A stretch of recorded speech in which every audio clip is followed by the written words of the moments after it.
So today I will be going over the 10 I think that are the best upcoming top 1 or top 10s, and why I think that they are that good.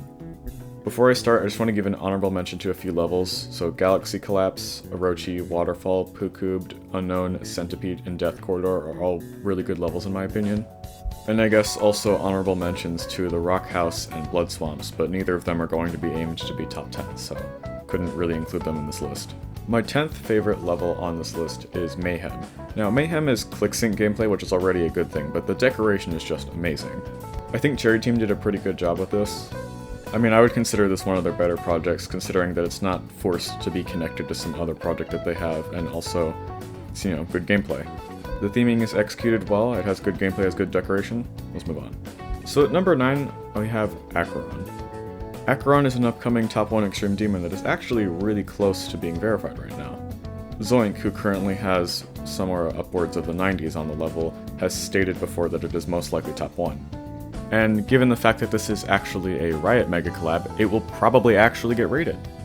I do actually prefer this level over Tartarus because while Tartarus gives you the best of both worlds between old 1.9 Hellstyle and modern day standards, I think a lot of the designs in that level are sort of lacking, whereas I think that the designs in this level are much more creative. It also strays away from too much of, red and orange, so it's less hell theme and more centered around just 1.9 and building onto what 1.9 usually would have in a top 1. Although at this point they should just come out and say it's a Tartarus sequel because it's pretty much a Tartarus sequel. At number 8 I put down Bassincarnate. Now I really like this level, I think it's the best upcoming 9 Circles level. In addition to being a 9 Circles level, it also has a sort of toxic sewer thing going on with the theming outside of the 9 Circles parts. So that's always a plus, and it sort of aims to take down Base, one of the most hated 9 Circles extremes, and make it something that people can actually be proud of in a new upcoming extreme demon. I think it fits the song and the decoration is very good. At number 7 we have the Amethyst, or I guess it's just Amethyst now. Amethyst is a golden-inspired level, originally set to be top 1, but again, a lot of projects these days said they were going to be top 1 like 2 years ago, and that means something completely different now. The thing is, this does a better job of being a sequel to the Golden than Avernus ever did. I think the decoration is top-notch, and the theming around Amethyst really adds to the level. I mean, it takes it to the next level compared to the Golden. I think it finds a good balance between similarity and contrast to the Golden, with its own theming and color scheme, but there's still more similarity than with Avernus. A great example of this would be song choice. The song choice in Avernus matches Thunderzone V2 in no way, but this one actually does. At number 6, I put Eternal Night. Now, before you go into the comments and write an essay about how Eternal Night saved your parents' marriage, let me explain why I didn't put this in the top 3.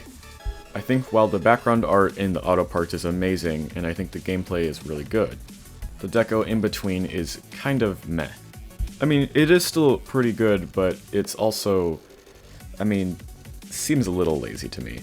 And while I think that there was a lot of effort put into it, and I like that it has varying color schemes throughout the level, I still think it could be improved, and now that it's getting a redecoration, I do actually like that. I'm just judging it off its current state. So at number 5, I put the Apocalyptic Trilogy. Now, I actually recently beat Cataclysm, and from what I've practiced in Bloodbath and Aftermath, this level probably sucked to play. And then it was super buffed, so that probably makes it even worse, so the gameplay probably sucks. But I think the decoration is like the best possible hell level that you can get. Because while the gameplay, playing it as an experience, probably is horrible, really, Cataclysm and Bloodbath started that whole hell-themed trend. I mean, sure, it had its origins in Red World or whatever, but these 2 levels very much boosted its popularity. The thing with Apocalyptic Trilogy's deco is that it's not just random red designs everywhere. It goes into that branch of hell theme that includes realistic lava and magma and rocks and things like that. At number 4, I put Limbo. Limbo is another top 1 or top 10 sort of level that just, you don't really know where it's going to place at this point. My guess is that it's probably harder than Tartarus, but again, that's my guess. That's pure speculation. I have no reason to even think that. So while most of the decoration is pretty good, there are a couple parts that I think are sort of lackluster, but honestly, that doesn't really matter because the gameplay is extremely unique. It's all memory-based. With the aim of being the hardest memory demon in the game, at least until Return 0 was released, Limbo is the most unique and interesting concept that I have seen in an upcoming top 10. That being said, the decoration isn't exactly the best. Don't get me wrong, the decoration is very good. I think it's top notch, but then again, there are levels that are going to be even better that I have to put above this.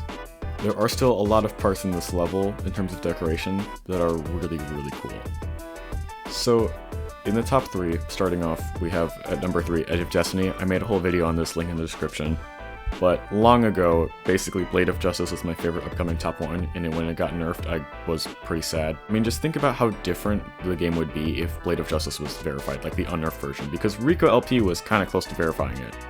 Like, unnerfed Blade of Justice is like top 15 difficulty today, so, I mean, just saying. But I think this very much completes Blade of Justice's legacy because, first off, it's the unnerfed version, with a few buffs and balances because the old gameplay was kinda trash. And while Blade of Justice was phenomenal decoration for its time, this is phenomenal decoration for our time. Mainly Culuc's part and the end screen would stand out to pretty much literally everyone watching it, but most of the other parts, except maybe the first wave, are absolutely stunning as well. I have seen some people call this just a generic glow mega collab, but that's pretty much objectively wrong considering that Culuc's part literally has a space background, so that counts for something outside of just glow. I do like that this has a hint of more space theming, which hasn't been seen as much. I do think space levels should become a bigger thing. Again, if you want me to go into more elaborate detail about this, then there is a video on this that I made. At number 2, I put Return Zero. Now, Return Zero is basically Limbo, but on absolutely the highest steroids ever. It's 17 minutes long, it's all going to be memory if I'm not mistaken. It has even more lore than Limbo does. You know, just so we can get the White Space fans here. So it's pretty much just a longer, cooler, and more difficult version of Limbo. And obviously because it's, 17 minutes long, this will probably undoubtedly be top 1 considering that there is a lot of difficulty you can put into 17 minutes. And even if it's all memory, I mean, remembering 17 minutes worth of memory is probably much more difficult. And like half of our top players now are like former challenge players, so 17-minute levels like the worst thing possible for them. And also, I guess Nepest is verifying it, which is awesome.